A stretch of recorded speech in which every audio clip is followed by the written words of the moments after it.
माननीय राज्यपाल और माननीय मुख्यमंत्री, बहुत बहुत स्वागत, अभिनंदन। सभी से अनुरोध है कि राष्ट्रगान के लिए कृपया अपने स्थान पर खड़े हो जाएं, व्यवस्थित होकर सभी गतिविधियों को विराम दे दें और अपना स्थान ले लें।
महोदय के साथ समस्त अतिथियों का हार्दिक स्वागत करते हैं, अभिनंदन करते हैं। सबसे पहले मैं माननीय सांसद प्रोफेसर रामशंकर कठेरिया जी से अनुरोध करूंगी कि वे अतिथियों का स्वागत करें।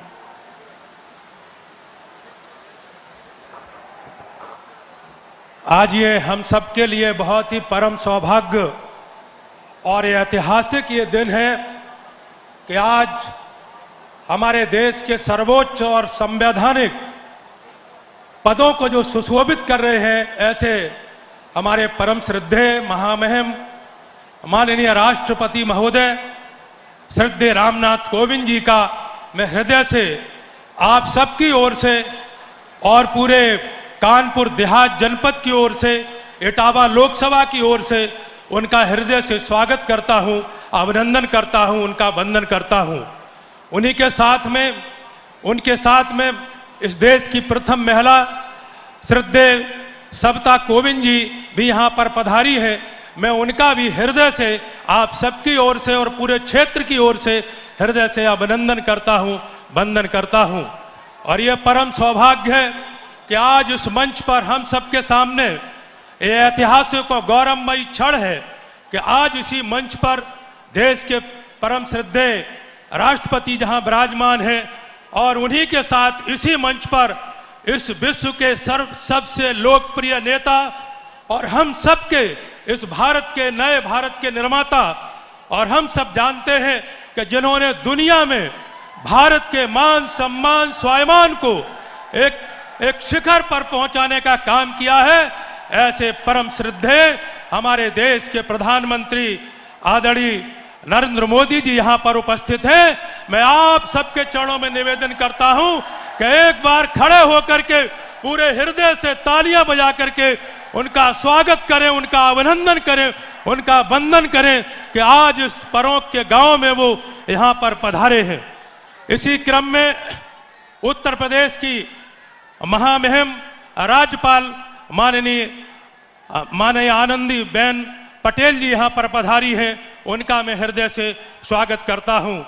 इसी उत्तर प्रदेश के बहुत ही यशस्वी हम सबके प्रिय मुख्यमंत्री श्रद्धेय योगी आदित्यनाथ जी यहाँ पर उपस्थित हैं, उनका भी हम हृदय से स्वागत करते हैं, अभिनंदन करते हैं।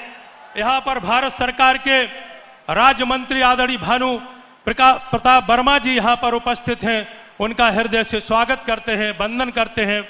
उत्तर प्रदेश सरकार के मंत्री आदरणीय राकेश सचान जी और उत्तर प्रदेश सरकार के राज्य मंत्री आदरणीय अजीत पाल जी का हृदय से स्वागत करता हूं। और इसी के साथ साथ यहाँ हमारे अकबरपुर लोकसभा के सांसद आदरणीय भोलेनाथ जी, आदरणीय देवेंद्र जी भोले, और हमारे कन्नौज के सांसद आदरणीय सुब्रत पाठक जी, और हमारे जिला पंचायत के अध्यक्ष आदरणीय रानी जी को मैं हृदय से स्वागत करता हुआ एक बार पुनः मंच पर सभी अतिथियों का हृदय से आप सबकी ओर से स्वागत करता हूं, अभिनंदन करता हूं और वंदन करता हूं, और आप सबका हृदय से स्वागत करता हुआ बहुत बहुत धन्यवाद। और अब बारी है परंपरागत ढंग से अतिथियों के स्वागत की। सबसे पहले मैं माननीय राज्यपाल श्रीमती आनंदीबेन पटेल जी से अनुरोध करूंगी कि हम सब की ओर से माननीय राष्ट्रपति महोदय को अंग वस्त्र भेंट कर उनका स्वागत करें, अभिनंदन करें और आप सब तालियों के पुष्पों के माध्यम से अपनी भावनाओं को मंच तक पहुंचाएंगे। ये अंग वस्त्र जिस पर स्वयं सहायता समूह की बहनों ने कढ़ाई की है, गीता की एक प्रति, उसे जिसने गीता को जीवन में अपनाया, और मेरा परोख मेरा ही धरोहर, ये स्मृति चिन्ह के द्वारा अभिनंदन माननीय राष्ट्रपति महोदय का। माननीय राष्ट्रपति महोदय के बड़े भाई श्री राम स्वरूप भारती जी स्वागत करेंगे माननीय प्रधानमंत्री महोदय का। भले ही माननीय राष्ट्रपति महोदय ने अपना पैतृक आवास मिलन केंद्र के रूप में स्वयं सहायता समूह की गतिविधियों के लिए दिया है, लेकिन उनके परिवार की ओर से उनके बड़े भाई श्री राम स्वरूप भारती जी स्वागत करेंगे माननीय प्रधानमंत्री महोदय का अंग वस्त्र के द्वारा, क्योंकि ये गांव में उनका स्वागत है। एक परिवार, जो गांव एक पूरा परिवार है, उनका प्रतिनिधित्व कर रहे हैं उनके बड़े भाई। अंग वस्त्र जिसमें स्वयं सहायता समूह की बहनों का श्रम जुड़ा है, कढ़ाई, गीता की प्रति, गीता को जो जीते हैं उन्हें, और जल संचयन के द्वारा जो कैच द रेन के अभियान के द्वारा जो अमृत सरोवर तैयार किया जा रहा है, उसका एक मॉडल भेंट किया जा रहा है स्मृति चिन्ह के रूप में माननीय प्रधानमंत्री महोदय को। बहुत बहुत धन्यवाद। और अब मैं मंच पर आसीन माननीय श्री भानु प्रताप सिंह वर्मा जी, माननीय केंद्रीय राज्य मंत्री MSME से अनुरोध करूंगी। उससे पहले मैं माननीय श्रीमती प्रतिभा शुक्ला जी से अनुरोध करूंगी कि प्रथम महिला श्रद्धेया श्रीमती सविता कोविंद जी को अंग वस्त्र भेंट कर उनका स्वागत करें।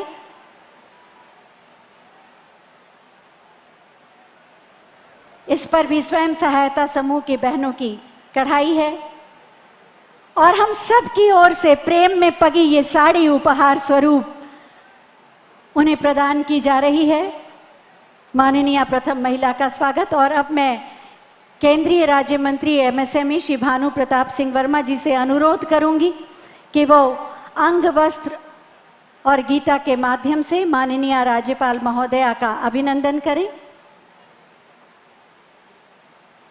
ये अंग वस्त्र जिस पे स्वयं सहायता समूह की बहनों द्वारा की गई कढ़ाई है, वास्तव में श्रम का सम्मान है। साथ ही प्रधान परोख गांव के कानपुर देहात के श्री संग्राम सिंह जी से हम अनुरोध करेंगे कि माननीय मुख्यमंत्री महोदय को अंग वस्त्र भेंट कर उनका स्वागत करें, अभिनंदन करें गीता की एक प्रति के साथ। वास्तव में आज कर्मयोगी ही यहाँ पर विराजमान हैं, नए भारत के, नए उत्तर प्रदेश के शिल्पी। सभी का बहुत बहुत स्वागत, सम्मान। परोख गांव आज एक मॉडल गांव के रूप में प्रतिष्ठित है, प्रेरणा गांव के रूप में एक मिसाल बना है, विकास के सभी मानकों पर खरा उतरता। ये संभव हुआ है माननीय राष्ट्रपति महोदय की प्रेरणा, माननीय प्रधानमंत्री जी की सोच, माननीय राज्यपाल महोदया के आशीर्वाद और माननीय मुख्यमंत्री महोदय के कुशल नेतृत्व से। नए उत्तर प्रदेश का निर्माण करने वाले माननीय मुख्यमंत्री माननीय श्री योगी आदित्यनाथ जी से बहुत ही आदर के साथ मैं अनुरोध करूंगी कि आज के इस अवसर पर अपने उद्गार व्यक्त करें।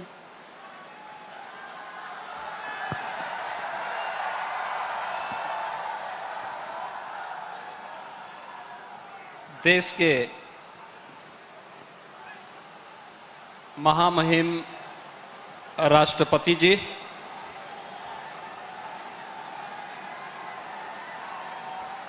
आपका आपकी ही जन्मभूमि पर मैं प्रदेशवासियों की ओर से हृदय से स्वागत करता हूं, अभिनंदन करता हूं।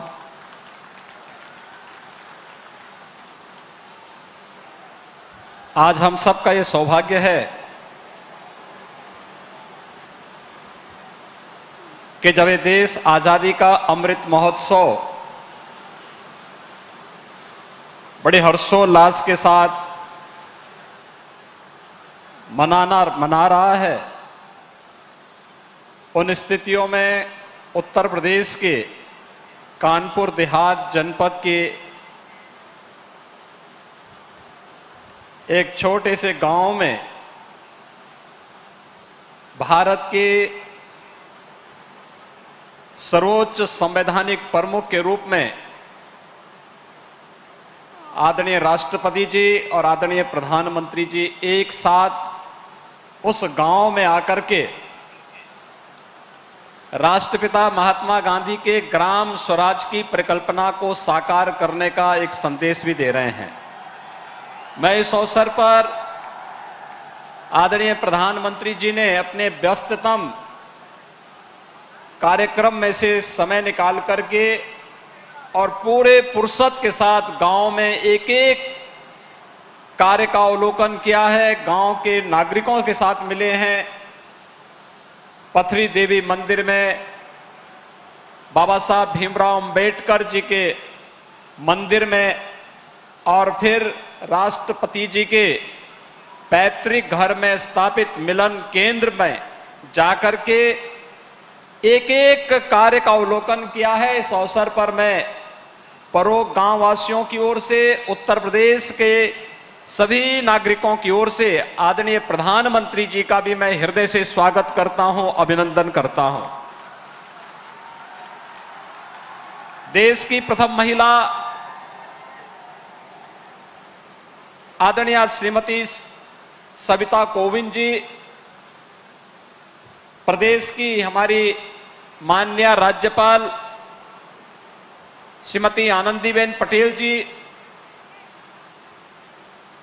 आपका भी मैं इस अवसर पर हृदय से स्वागत करता हूं, अभिनंदन करता हूं। मित्रों, आज देश के अंदर यह एक ऐतिहासिक घटना है जब आदरणीय राष्ट्रपति जी और आदरणीय प्रधानमंत्री जी एक साथ एक गांव में आप सबसे संवाद कर रहे हैं और पूरे देश को अमृत महोत्सव कार्यक्रम के साथ, किस संकल्प के साथ जोड़ना है, इसकी भी एक नई प्रेरणा प्रदान कर रहे हैं।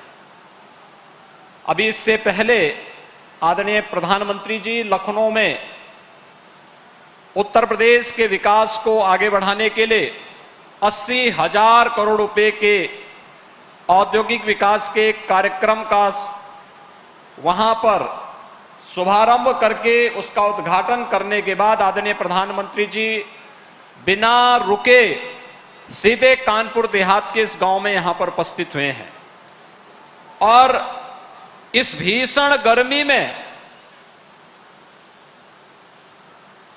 गांव की एक एक गतिविधि का बहुत बारीकी से उन्होंने अवलोकन किया है। यह हम सब के लिए अत्यंत प्रेरणादायी है। पूरे देशवासियों के लिए आज पूरा देश विगत 8 वर्षों से जिस यशस्वी नेतृत्व में आगे बढ़ रहा है, आज देश में हर एक क्षेत्र में परिवर्तन देखने को मिल रहा है और उसी परिवर्तन का असर है कि परोग गांव आज आदर्श गांव बन गया है। परोग गांव एक प्रेरणा गांव बन गया है।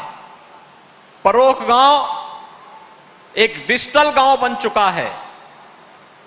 परोग गांव 2 अमृत सरोवर बनाने वाला गांव बन चुका है और हर प्रकार की वह बुनियादी सुविधा ऑपरेशन कायाकल्प में यहां के बेसिक शिक्षा परिषद के स्कूल का, इस ग्राम पंचायत में 3 परिषदीय विद्यालय हैं, 1 जूनियर हाई स्कूल है, 1 इंटर कॉलेज है और ये सभी गतिविधियां आज ग्राम पंचायत की अपनी सामुदायिक भवन भी है, ग्राम पंचायत में अपनी कृषि मंडी भी है, ग्राम पंचायत अपनी हरेक उस गतिविधि के साथ आगे बढ़ता हुआ दिखाई, स्वयं महिला स्वयंसेवी समूह गांव में काम कर रहा है।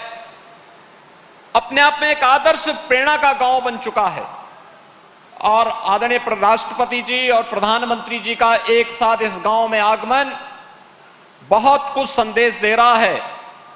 यह हम सबका सौभाग्य है कि देश के सर्वोच्च संवैधानिक पद पर आदरणीय राष्ट्रपति जी इसी गांव में जन्म लिए, यहीं से पले बढ़े, आगे बढ़े और ये हम सबका सौभाग्य है कि आदरणीय प्रधानमंत्री जी अविनाशी काशी के सांसद के रूप में देश की संसद में भी प्रतिनिधित्व करते हैं और पूरे देश को नेतृत्व देने के साथ साथ पूरी दुनिया के सामने एक सशक्त भारत की तस्वीर किस रूप में प्रस्तुत करना है, यह विगत 8 वर्षों के अंदर हम सब ने देखा है।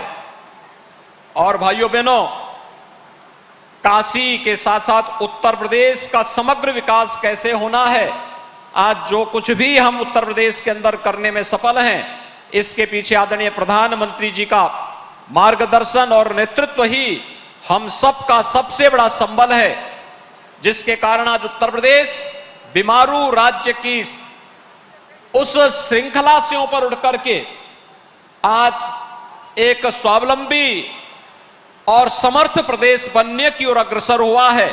मैं इस अवसर पर आदरणीय प्रधानमंत्री जी का कानपुर देहात के आदरणीय राष्ट्रपति जी के इस पैतृक गांव में उत्तर प्रदेश के नागरिकों की ओर से, कानपुर देहात जनपद की ओर से, आप सभी नागरिकों की ओर से, भाइयों बहनों की ओर से हृदय से स्वागत करता हूं, अभिनंदन करता हूं। भाइयों बहनों, आज मंच पर हमारे यहां पर केंद्रीय मंत्री श्री भानु प्रताप वर्मा जी, उत्तर प्रदेश सरकार में मेरे सहयोगी मंत्री श्री राकेश सचान जी, उत्तर प्रदेश सरकार में राज्य मंत्री और इसी विधानसभा क्षेत्र के विधायक श्री अजीत पाल जी, कानपुर देहात से ही विधायक श्रीमती प्रतिभा शुक्ला जी, माननीय सांसद श्री देवेंद्र सिंह भोले जी, डॉक्टर रामशंकर कठेरिया जी, श्री सुब्रत पाठक जी और हमारे अन्य माननीय जनप्रतिनिधिगण भी यहां पर उपस्थित हुए हैं। मैं इन सबको भी इस पूरे कार्यक्रम में सहभागी बनने के लिए हृदय से धन्यवाद देते हुए आप सभी भाइयों बहनों को इस भीषण गर्मी में इस उत्साह के साथ आदरणीय राष्ट्रपति जी और आदरणीय प्रधानमंत्री जी के स्वागत अभिनंदन के लिए आप सब यहां पर उपस्थित हुए हैं। मैं आप सभी का भी हृदय से स्वागत और अभिनंदन करते हुए आप सबको हृदय से इस अवसर पर धन्यवाद देता हूं, आप सबके प्रति अपनी शुभकामनाएं देता हूं। बहुत बहुत धन्यवाद। जय हिंद। बहुत बहुत धन्यवाद माननीय। नई दिशा और नई सोच के साथ नए भारत का निर्माण कर रहे हैं माननीय प्रधानमंत्री जी, जिन्हें देखना, जिन्हें सुनना और गुनना जीवन को और बेहतर ढंग से जीने की प्रेरणा देता है। मैं बहुत ही आदर के साथ माननीय प्रधानमंत्री जी से अनुरोध करूंगी कि आज के इस अवसर पर अपने प्रेरणादायी उद्बोधन से हमें कृतार्थ करें।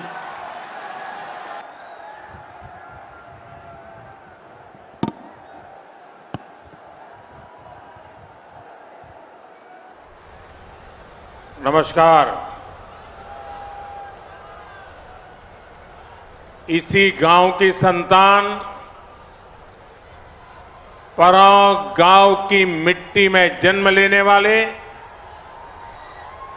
देश के राष्ट्रपति आदरणीय रामनाथ कोविंद जी,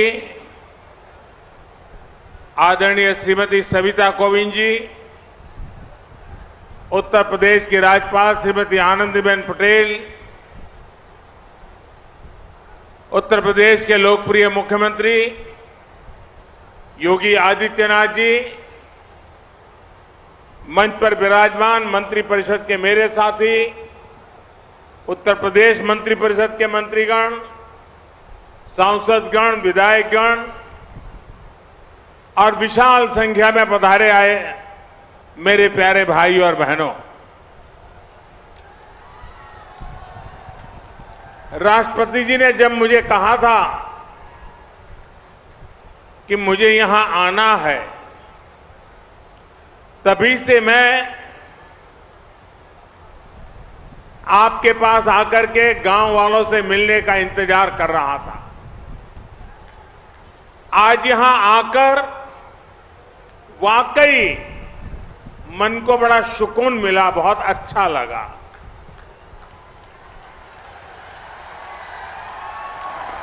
इस गांव ने राष्ट्रपति जी का बचपन भी देखा है और बड़े होने पर उनको हर भारतीय का गौरव बनते भी देखा है।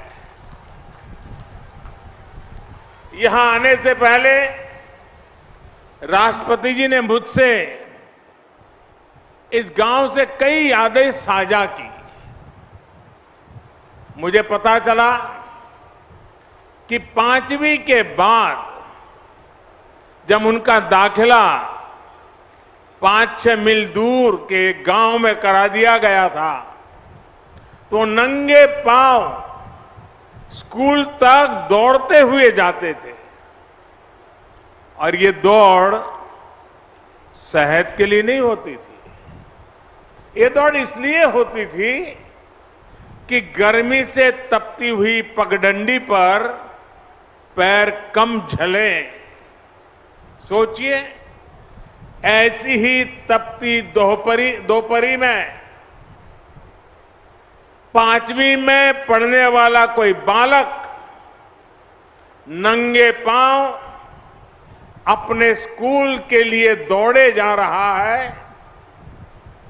जीवन में ऐसा संघर्ष, ऐसी तपस्या इंसान को इंसान बनने में बहुत मदद करती है।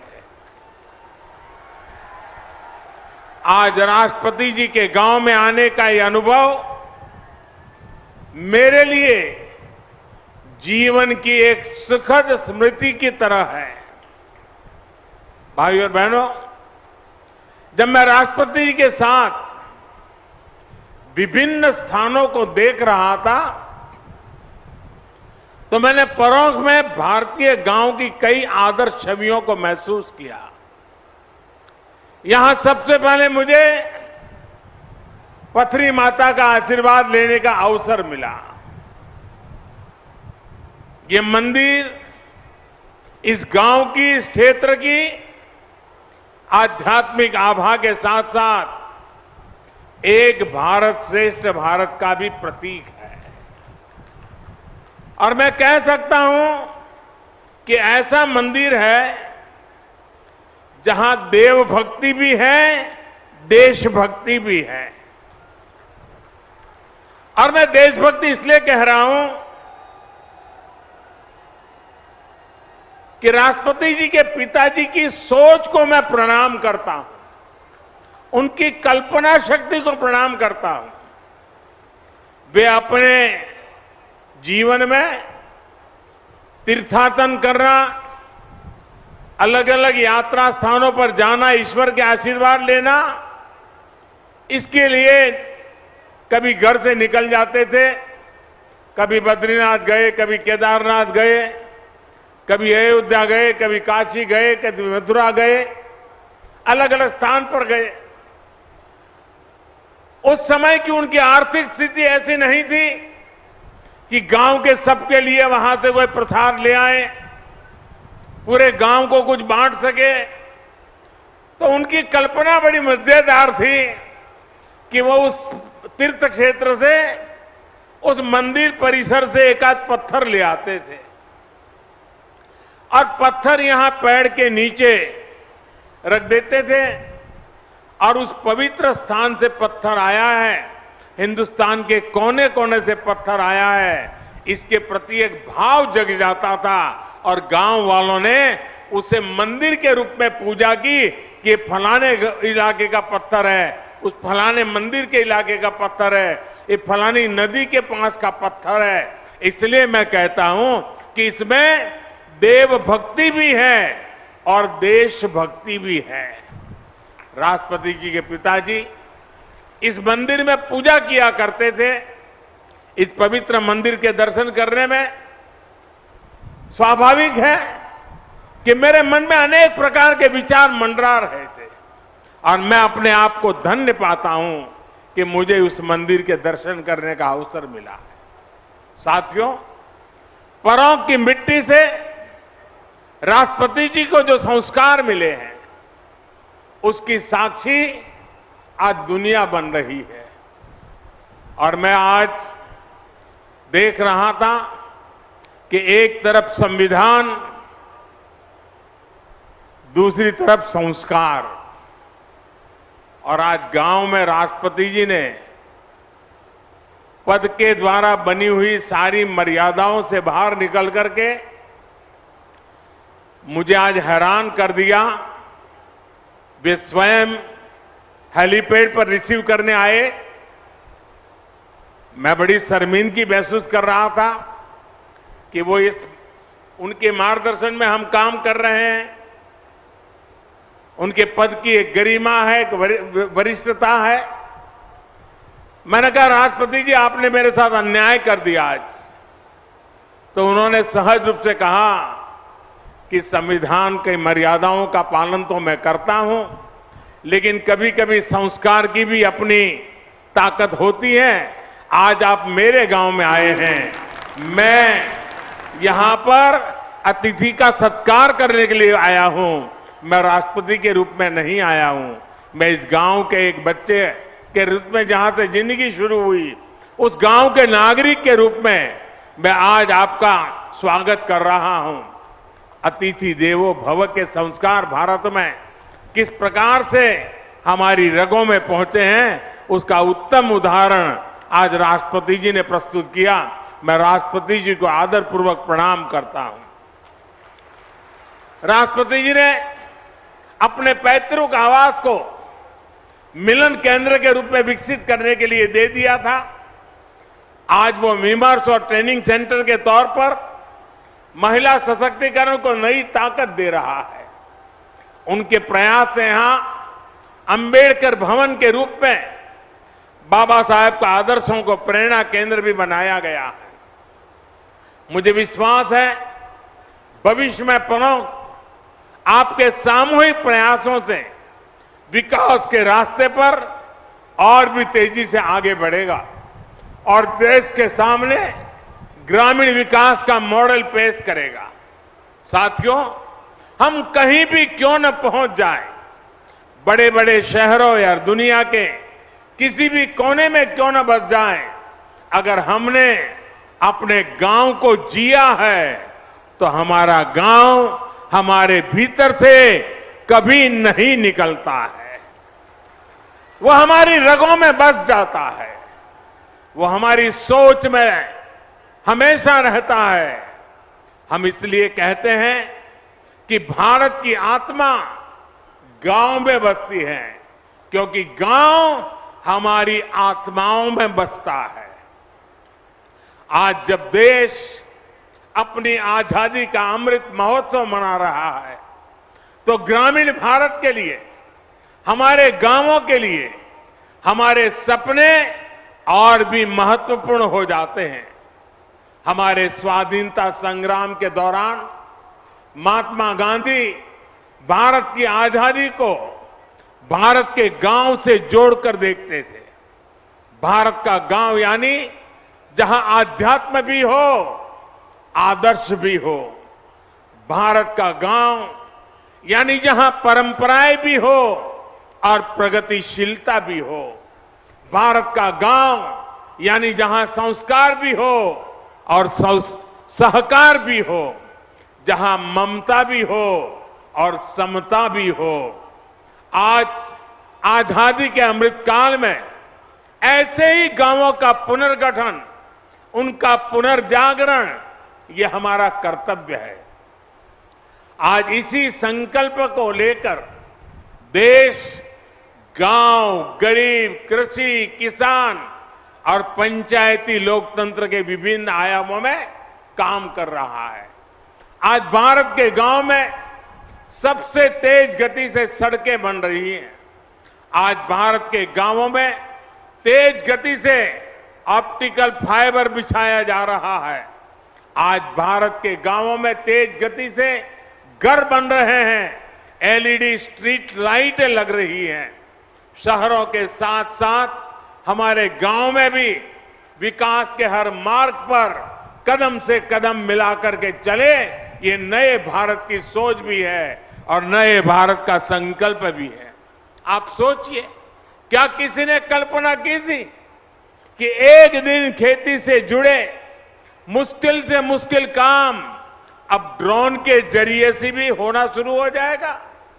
लेकिन आज देश इस दिशा में आगे बढ़ रहा है।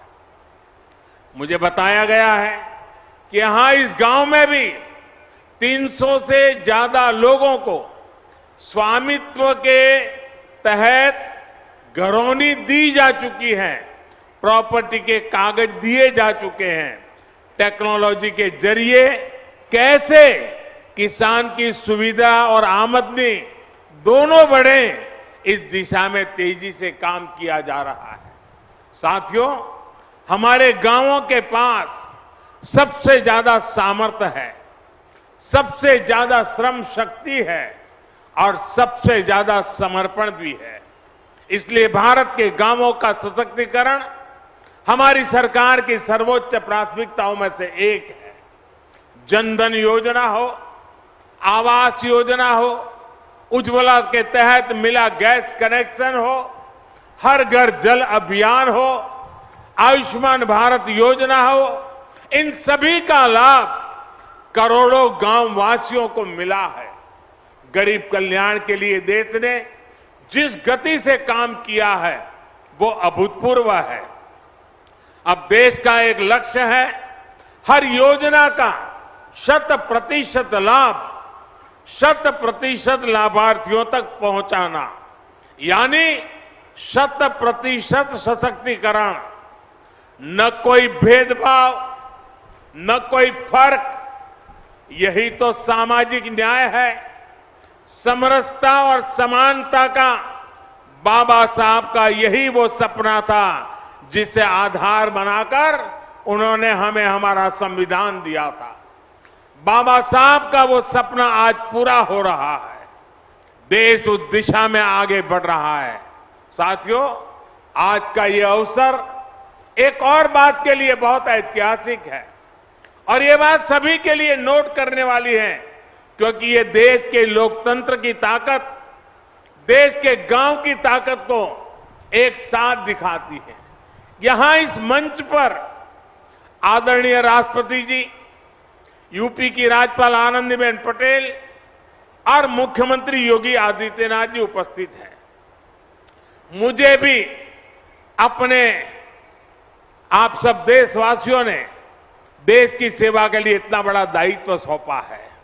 हम चारों लोग किसी न किसी छोटे गांव या कस्बे से निकलकर यहां तक पहुंचे हैं। मेरा जन्म भी गुजरात के एक छोटे से कस्बे में हुआ था।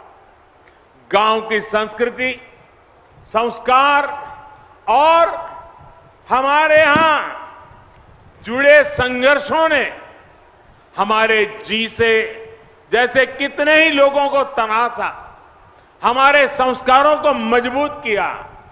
यही हमारे लोकतंत्र की ताकत है। भारत में गांव में पैदा हुआ गरीब से गरीब व्यक्ति भी राष्ट्रपति, प्रधानमंत्री, राज्यपाल, मुख्यमंत्री के पद तक पहुंच सकता है। लेकिन भाइयों और बहनों, आज जब हम लोकतंत्र की इस ताकत की चर्चा कर रहे हैं तो हमें इसके सामने खड़ी परिवारवाद जैसी चुनौतियों से भी सावधान रहने की जरूरत है।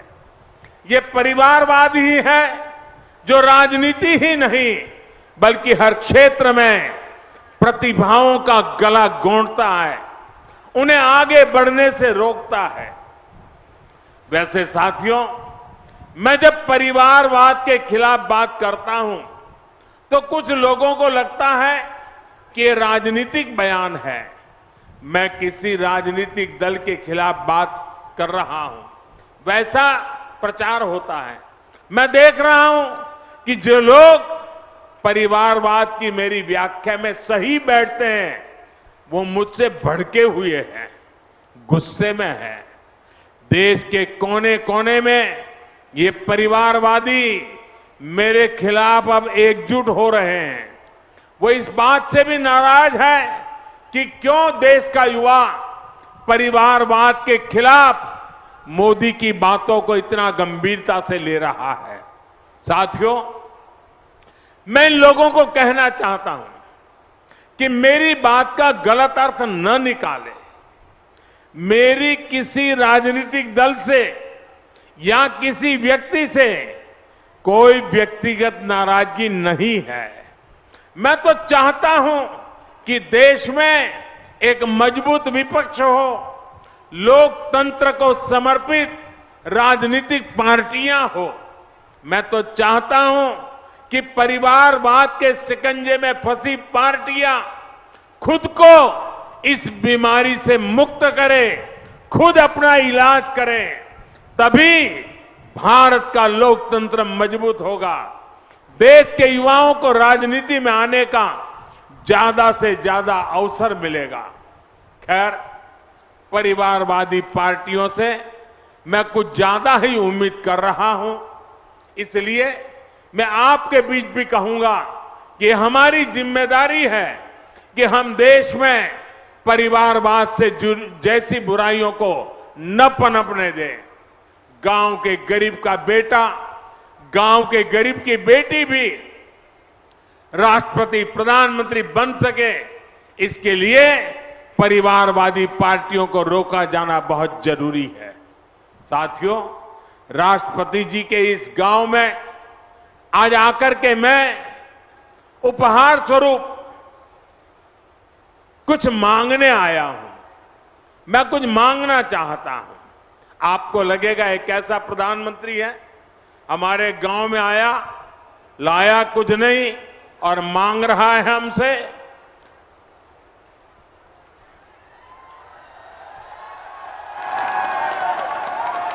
मैं मांग रहा हूं, आप दोगे ना? मैं गांव से मांगूंगा तो मिलेगा ना? जिन जिन गांवों से लोग आए वो भी देंगे ना? देखिए,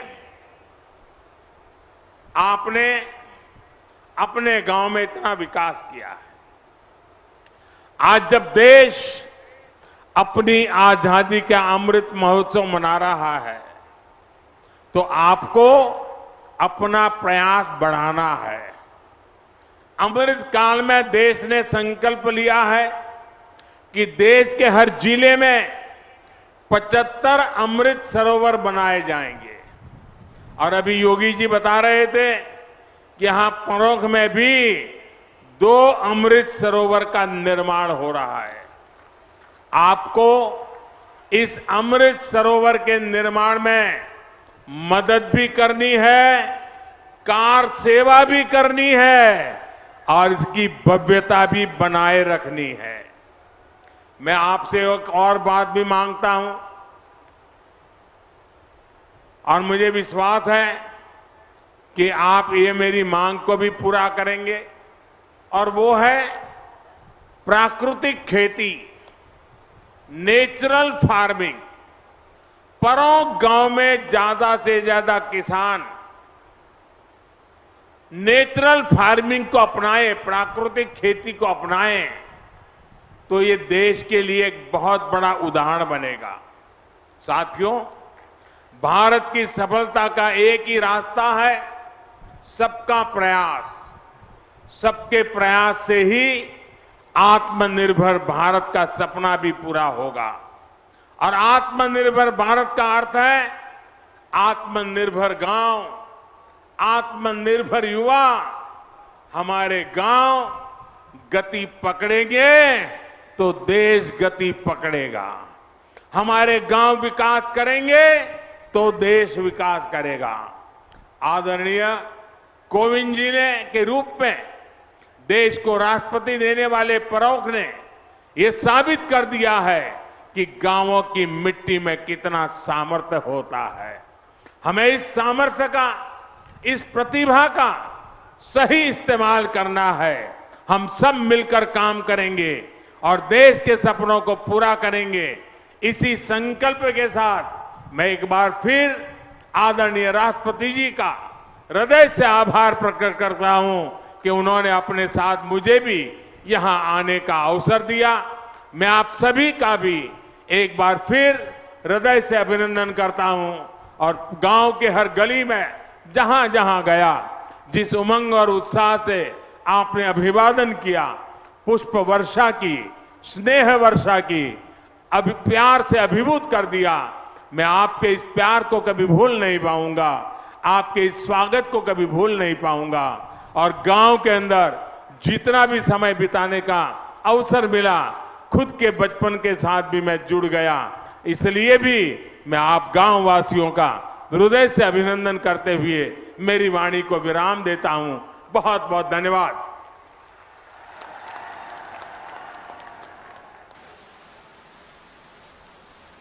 बहुत बहुत धन्यवाद माननीय प्रधानमंत्री जी, आपके प्रेरणादायी उद्बोधन के लिए।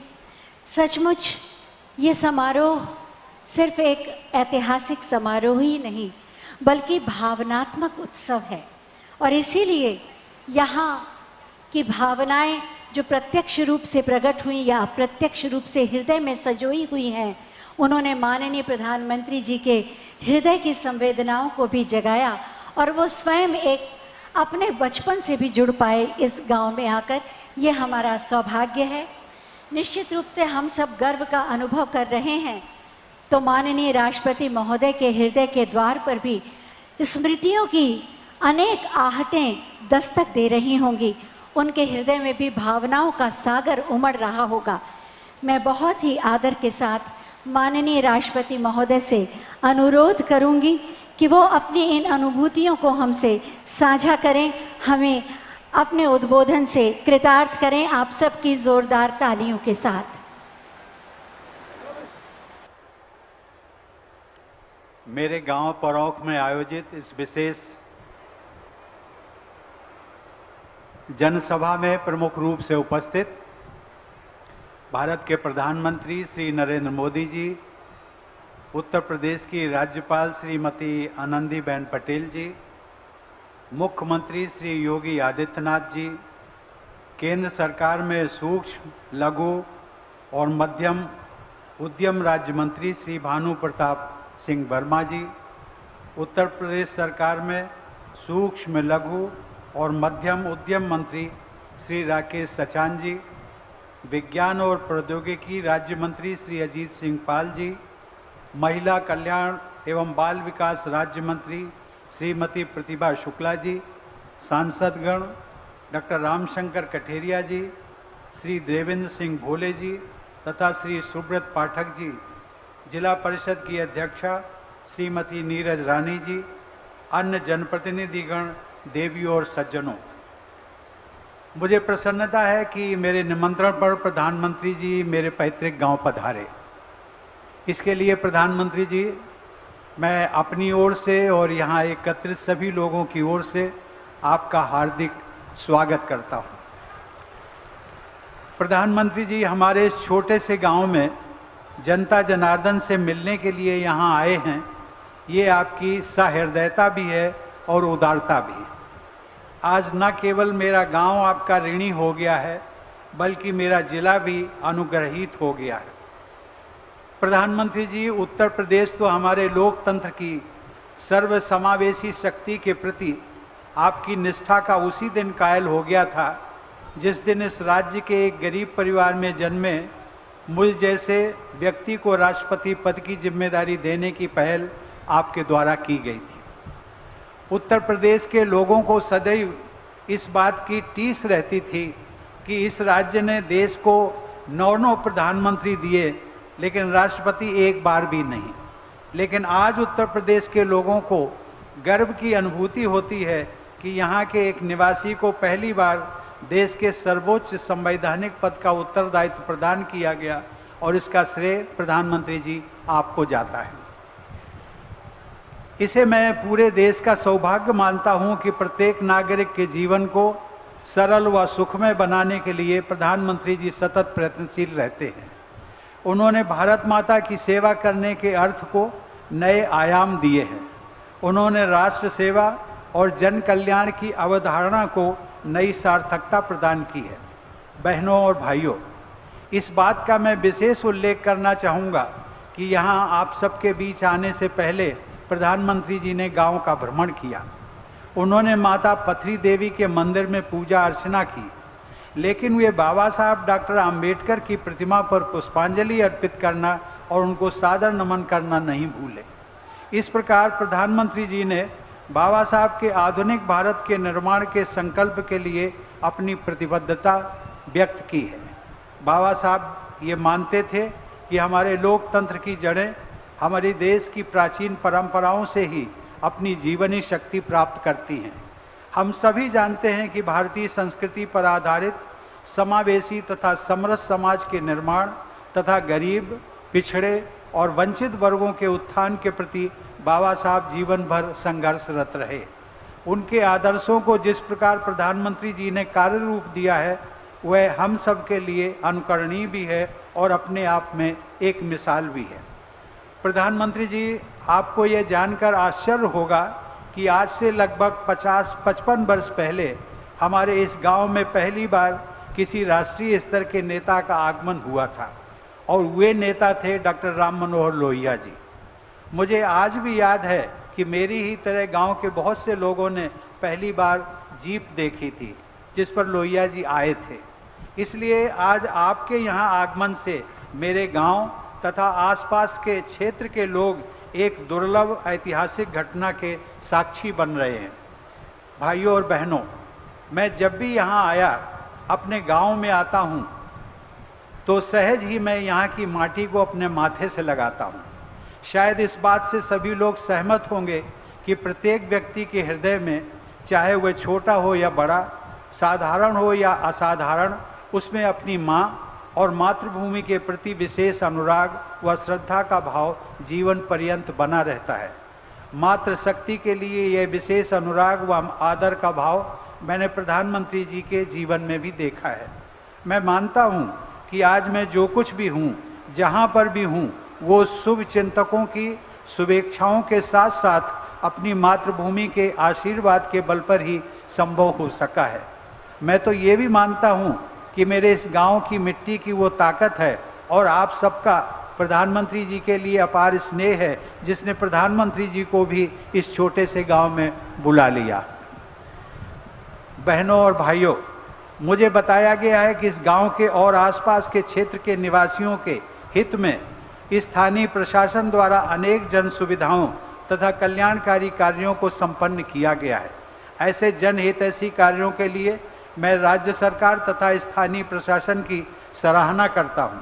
आज के इस कार्यक्रम को सफलतापूर्वक संपन्न करने में राज्य सरकार व स्थानीय प्रशासन के जिन लोगों ने निष्ठा के साथ प्रयास व परिश्रम किया है, उन सब के लिए भी मैं विशेष प्रशंसा व्यक्त करता हूं। अंत में प्रधानमंत्री जी की दृढ़ इच्छा शक्ति का मैं जरूर उल्लेख करना चाहता हूं। अभी हाल ही में अपनी जापान यात्रा के दौरान वहां बसे भारतीय समुदाय के लोगों को संबोधित करते हुए प्रधानमंत्री जी ने कहा था कि उन्हें मक्खन पर नहीं बल्कि पत्थर पर लकीर खींचना अच्छा लगता है। प्रधानमंत्री जी के चरित्र की यही दृढ़ता आज भारत की शक्ति को विश्व पटल पर नए रूप में स्थापित कर रही है। उन्होंने अपने असाधारण पुरुषार्थ और परिश्रम के बल पर राष्ट्र की अस्मिता और गरिमा को भव्यता प्रदान की है। भारत माता के ऐसे सपूत पर हम सभी देशवासियों को गर्व है। प्रधानमंत्री जी, आप मेरे पैतृक गांव में पधारे, इसके लिए मैं एक बार फिर आपको हृदय से धन्यवाद देता हूं। आप सभी लोग इतने उत्साह के साथ इतनी बड़ी संख्या में प्रधानमंत्री जी को सुनने के लिए यहाँ आए, इसके लिए आप सबको भी बहुत बहुत धन्यवाद। जय हिंद।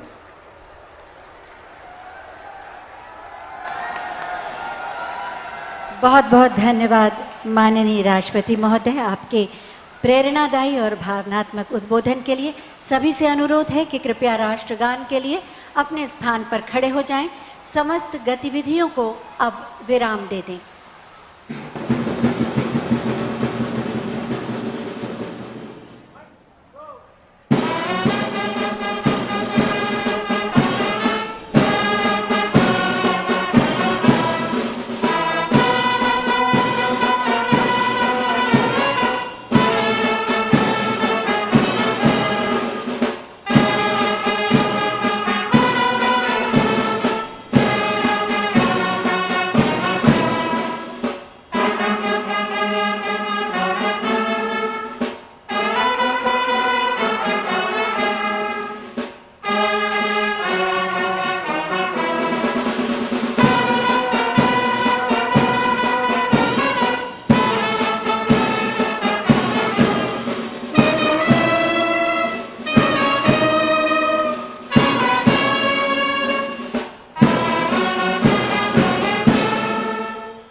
इसी के साथ ये आयोजन अब संपन्न होता है।